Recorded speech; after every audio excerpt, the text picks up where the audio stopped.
Good morning everyone. आप सब कैसे हैं?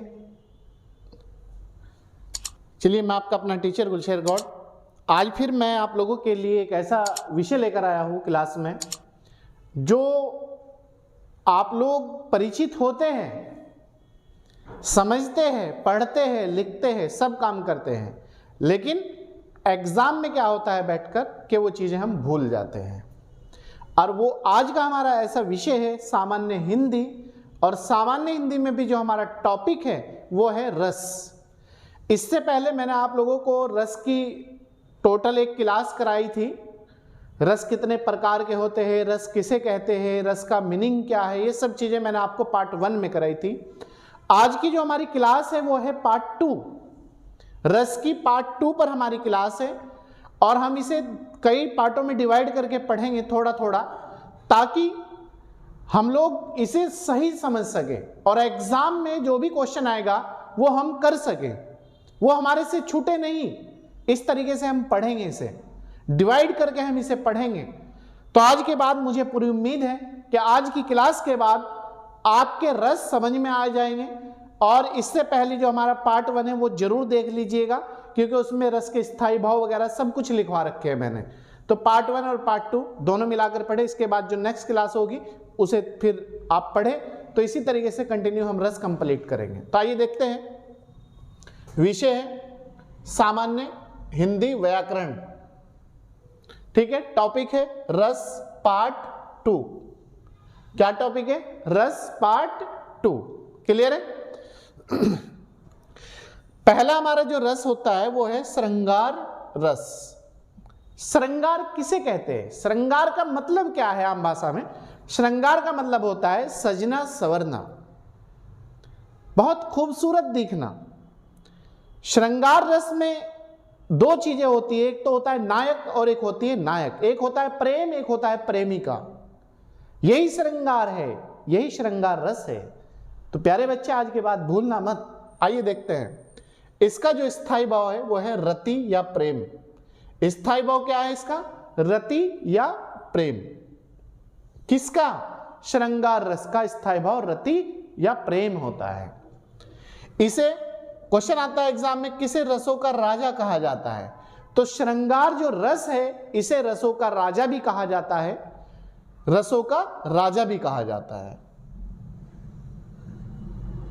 नेक्स्ट है, इसे ही रसराज या रसपति भी कहा जाता है। किसे? श्रृंगार रस को रसराज या रसपति भी कहा जाता है। इसके दो प्रकार होते हैं, संयोग श्रृंगार और एक वियोग श्रृंगार। अब याद रखना कि जो श्रृंगार है वो है सजना संवरना, खूबसूरत सुंदर दिखाई देना। दूसरा है इसका जो स्थायी भाव है वो होता है रति और प्रेम। रति जागृत होना, प्रेम किसी से प्रेम करना, किसी से प्यार करना, वो कोई भी चीज हो सकती है। इसे रसों का राजा कहा गया है। राजा का मतलब क्या है कि सब रस इससे निकले हैं और इसी पे डिपेंड है, और सब रसों का ये हेड है, चीफ है। कौन सा? श्रृंगार रस। इसे रसराज और रसपति भी कहते हैं। किस रस के दो प्रकार हैं श्रृंगार रस के? संयोग श्रृंगार और वियोग श्रृंगार। पहला देखते हैं संयोग श्रृंगार। जब रस में नायक और नायिका के एक महिला या एक पुरुष हो जाएगा, प्रेम की झलक दिखाई देती है। जब श्रृंगार संयोग श्रृंगार का मतलब है, संयोग का मतलब है मिलना, आपस में जुड़ना, शामिल होना, सम्मिलित हो जाना। क्लियर है? तो उसे ही कहते हैं संयोग श्रृंगार। जब रस में नायक के प्रेम की झलक दिखाई पड़ती है, जैसे पंक्ति है, एक पंक्ति जान लीजिएगा, भुजत श्याम कौन तू गोरी, भुजत श्याम कौन तू गोरी, कहां रहती काके तू बेटी, कहां रहती काके तू बेटी, देखी नहीं ब्रज में खोरी। तो आप ये पंक्ति के माध्यम से याद रख सकते हैं। इसमें नायक और नायिका के जो प्रेम है वो क्लियरिटी के साथ झलकता है, दिखाई देता है। ये पंक्ति बहुत आती है एग्जाम में। कभी कभी पूरी पंक्ति लिख देगा और कभी कभी बस यही लिख देगा, भुजत श्याम कौन तू गोरी, कौन सा रस है। तो इसमें अगर टोटल रस की बात करें तो श्रृंगार रस है, और श्रृंगार रस भी एग्जाम में दे रखा है, और संयोग और वियोग भी दे रखा है, तो फिर हो जाएगा आपका संयोग श्रृंगार। क्लियर है? दूसरा है वियोग श्रृंगार। जब प्रेमी प्रेमिका, नायक और नायिका, प्रेमी प्रेमिका, नायक और नायिका एक दूसरे से अलग होते हैं तो दोनों के मन में दुख व पीड़ा का भाव जागृत होता है। भाई देखिएगा, अब हस्बैंड वाइफ है, एक दूसरे से अलग हो रहे हैं कुछ समय के लिए, साल 6, 2 साल, महीने के लिए, तो वाइफ के मन में, हस्बैंड के मन में एक पीड़ा, एक दुख होगी कि यार मैं अपनी वाइफ को छोड़ के यहाँ से बहुत दूर जा रहा हूँ, कहीं यात्रा पे जा रहा हूँ। इसी तरीके से नायक और नायिका जब एक दूसरे से अलग होते हैं तो उनके मन में दुख का भी भाव होता है, पीड़ा का भी भाव होता है, और वो एक दूसरे से कहीं ना कहीं व्यक्त भी करते हैं अपने संचारी भाव से, अपनी आंखों से, अपनी इंद्रियों से, अपने शरीर से एक दूसरे से वो व्यक्त भी करते हैं, तो उसे ही कहते हैं वियोग श्रृंगार। जब प्रेमी प्रेमिका, नायक और नायिका एक दूसरे से अलग होते हैं तो दोनों के मन में दुख और पीड़ा का भाव होता है। अरे ससुर, अगर ऐसे नहीं समझे तो गर्लफ्रेंड समझ लीजिएगा। किसी की कोई गर्लफ्रेंड है और गर्लफ्रेंड की शादी हो जाए, गर्लफ्रेंड की शादी हो जाए तो क्या होगा उसके मन में, जो उसका वो है, तो उसके मन में दुख होगा, हाय मेरी गर्लफ्रेंड शादी हो गई, यार अब मैं क्या करूँगा, किससे बात करूँगा, मैं कहाँ जाऊँगा। तो इस तरह का जो भाव होता है। इसकी पंक्ति है, निखत अंग श्याम सुंदर के, निखत अंग श्याम सुंदर के, बार बार लौती छाती, लोचन जल कागद मसी मिलके, हो श्याम श्याम की पाती। मतलब यह है कि कोई, अगर मैं आपको वैसे समझा दूं, कोई छोटा बच्चा है तो माँ उससे कितना प्यार करती है, उसे बार बार छाती से लगाती है, मेरा प्यारा बच्चा, मेरा प्यारा बेटा, मेरी प्यारी बेटी। तो उसमें क्या होता है, और माँ जब कहीं जाती है बच्चे को छोड़कर तो वो बार बार उसे प्यार से भरी नज़रों से देखती है कि मेरे बेटे को कुछ हो ना जाए, मेरा बेटा नीचे ना गिर जाए, मेरा बेटा भूख से रोने ना लगे। तो इस तरीके की जो भी वो होते हैं, वो प्रेम प्रेमिका, नायक नायिका और माँ बेटे का प्यार, छोटे बच्चे का प्यार, इसमें झलक दिखाई देती है। ठीक है, इसके बाद है हमारा दूसरा रस, हास्य रस। हास्य रस का जो स्थायी भाव होता है वो होता है हास परिहास। हास परिहास का मतलब है बेढंगा आकार, बिना सुडोल वस्तु, बिना सुंदर वस्तुएं, बेढंगी वस्तुएं, गलत बोली, गाली गलोच, वेशभूषा, पहनना ओढ़ना अच्छा ना होना, इसमें ये सब हास्य रस में हास परिहास की बात होती है। जैसे पंक्ति है, दुनिया में हाथ पैर हिलाना नहीं अच्छा, मर जाना लेकिन उठकर जाना नहीं अच्छा। तो ये पंक्ति बहुत आती है एग्जाम में बार बार, दुनिया में हाथ पैर हिलाना नहीं अच्छा, मर जाना लेकिन उठकर जाना नहीं अच्छा। तो ये आपका कौन सा रस है? हास्य रस है। इसमें क्या किया गया है, कभी आपने देखा होगा कि एक बाप के 2 बेटे हैं और 2 बेटों में एक बेटा काबिल है, योग्य है, उसे तो कुछ नहीं कहा जाता, लेकिन दूसरा बेटा क्या है, वो घर वालों पे डिपेंड रहता है, करता नहीं कुछ भी, पढ़ाई नहीं करता, काम नहीं करता, बस पड़ा रहता है, खाओ जाता है।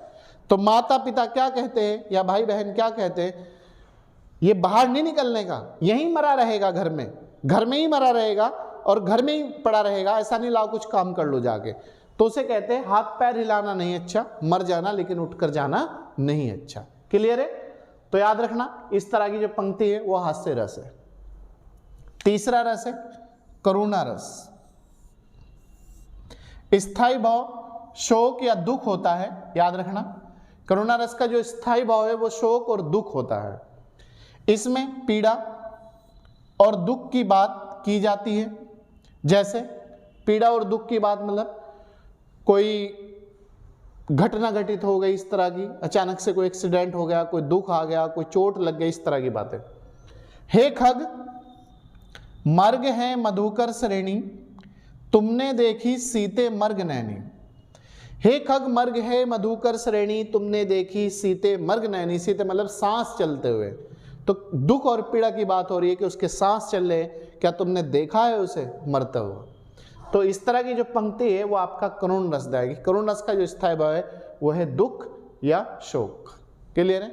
क्वेश्चन ये भी देता है दुख और शोक किसका स्थायी भाव है, तो करुण रस का। क्लियर? इसके बाद है चौथा रौद्र रस। स्थायी भाव क्रोध या गुस्सा होता है।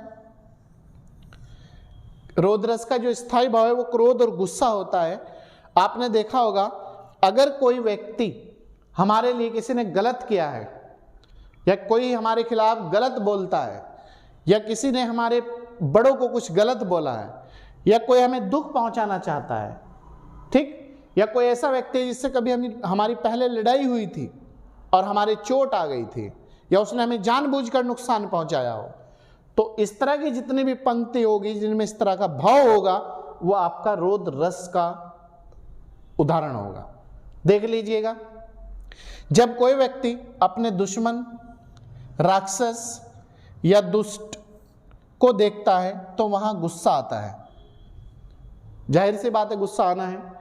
पंक्ति है उस काल मारे क्रोध के, उस काल मतलब उस समय, गुस्से में, क्रोध मतलब गुस्से में, तनु कांपने उसका लगा, मतलब उसकी बॉडी, उसका शरीर इतना गुस्सा हुआ उसे देखकर कि उसकी बॉडी कांपने लगी, ऐसे थर थर करने लगी, होठ फड़कने लगे गुस्से में, मानो हवा के वेग से, मतलब इतनी तेज गुस्सा आया उसे व्यक्ति को देखकर, चाहे वो दुष्ट व्यक्ति हो, राक्षस हो, चाहे आपका दुश्मन हो या कोई भी हो, कि जिस तरीके से कोई हवा एकदम पहुंच गई हो, इतनी तेज गुस्सा आया उसे। सोता हुआ सागर जग मरा, मतलब ऐसा हुआ जिस तरीके से सोता हुआ जो सागर था वो उठ खड़ा हुआ हो। तो याद रखना, उस काल मारे क्रोध के तनु उसका कांपने लगा, मानो हवा के वेग से, सोता हुआ सागर जग मरा या उठ मरा, एक ही बात है सब। तो इसमें पंक्ति है रौद्र रस और इसका जो स्थायी भाव है वह क्रोध और गुस्सा। तो आज की क्लास यहीं सीमित करेंगे। आज हमने 4 रस करे हैं, नेक्स्ट क्लास में 4 और करेंगे। इसी तरीके से जो भी हमारे 2-3 पार्ट में हम इसे और कंप्लीट कर लेंगे। तो आप इसे अच्छी तरीके से पढ़ लीजिएगा, नोट्स बना लीजिएगा।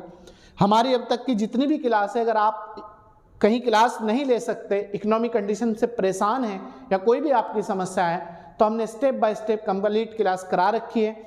आप घर बैठे ही नोट्स बना सकते हैं। कोई समस्या है तो आप लोगों का स्वागत है, वेलकम है। आप हमें पूछ भी सकते हैं और सेंटर पे आके आप इंक्वायरी भी कर सकते हैं। आप लोगों का सबका स्वागत है। चलिए, मैं आपको अपना टीचर गुलशेर गौड़, मिलते रहेंगे इसी तरीके से। अच्छी क्लास अच्छे तरीके से समझाने के लिए मैं आप लोगों को के सामने प्रस्तुत होता रहता हूँ।